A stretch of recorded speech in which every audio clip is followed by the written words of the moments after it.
Bir odam Ka'bani tavof qilar ekan, duo qilyapti. Ey Alloh, mendan rozimisan? Shunda haligi odam orqasida kelayotgan bir kishi, ey birodar,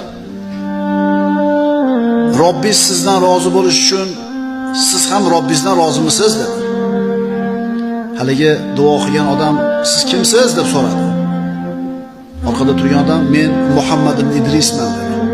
Kim edi bu kishi? Imom Shofiy edi. Bu kishi qanday qilib Allohdan men rozi bo'laman? Axir men uni roziligini istab yurgan bo'lsam dedi. Imom Shofiy javob berdi. Ne'matga xursand bo'lganingdek, musibatga ham xursand bo'layotgan bo'lsang, demak sen Robbingdan rozi ekansan. Xursandchilik kelganda alhamdulillah, alhamdulillah deb rozi bo'ldingiz. Endi ozgina musibat kelib qolsa, jazabaga tushayotgan bo'lsangiz, demak siz Allohdan rozi emassiz. Demak Alloh ham sizdan rozi emas. Bizni shikoyat qilmagan kunimiz yo'q-a?